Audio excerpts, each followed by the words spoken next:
హనుమాన్ జయంతి సందర్భంగా విజయవాడ దక్షిణ ముఖ ఆంజనేయ స్వామి ఆలయంలో వైఎస్ఆర్సీపీ నేతలు ప్రత్యేక పూజలు నిర్వహించారు. గత టీడీపీ ప్రభుత్వ హయాంలో కృష్ణా పుష్కరాల పేరుతో చంద్రబాబు దుర్మార్గంగా ఆలయాలను ధ్వంసం చేయించాడని వైఎస్ఆర్సీపీ నేతలు మండిపడ్డారు. 2019లో వైఎస్ జగన్ ముఖ్యమంత్రి అయ్యాక చంద్రబాబు కూల్చిన ఆలయాలను తిరిగి పునర్నిర్మించారని గుర్తు చేశారు. హిందువుల మనోభావాలను కాపాడిన వ్యక్తి వైఎస్ జగన్ అని గుర్తు చేశారు వైఎస్ఆర్సీపీ నేతలు.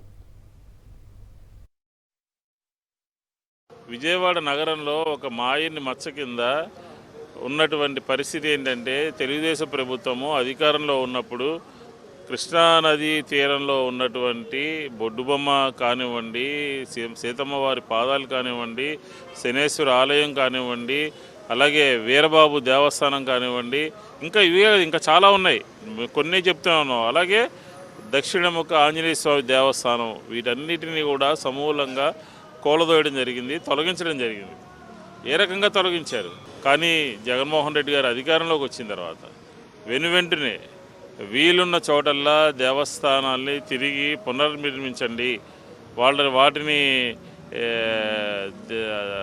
బాగు చేయండి అని చెప్పి ఆయన సెలవు ఇవ్వడం జరిగింది.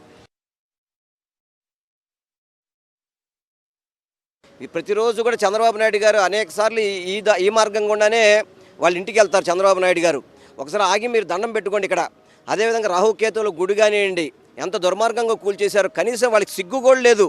కూల్చామని భయభ్రాంతులు కూడా లేవు వాళ్ళకి ఏమి కూడా.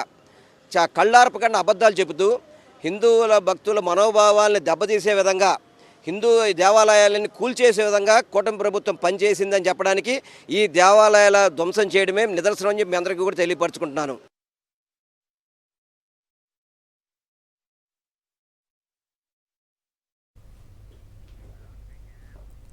జగిత్యాల జిల్లా కొండగట్టు ఆంజనేయ స్వామి దేవస్థానంలో స్వామివారి జయంతి ఉత్సవాలు 3వ రోజు ఘనంగా జరుగుతున్నాయి. వివిధ రాష్ట్రాల నుంచి భారీ సంఖ్యలో భక్తులు, హనుమ మాలదారులు తరలివస్తున్నారు. మాల విరమణ చేసుకుని స్వామివారిని దర్శించుకుంటున్నారు. ఆలయ ప్రాంగణం మొత్తం జై శ్రీరామ్, జై హనుమాన్ నినాదాలతో మారుమోగుతోంది. ఇక ఇదిలా ఉంటే అధికార యంత్రాంగం సరైన ఏర్పాట్లు చేయలేదని భక్తులు ఆరోపిస్తున్నారు. కోనేరులో నీరు మురికిగా ఉందని అసహనం వ్యక్తం చేస్తున్నారు. Stanno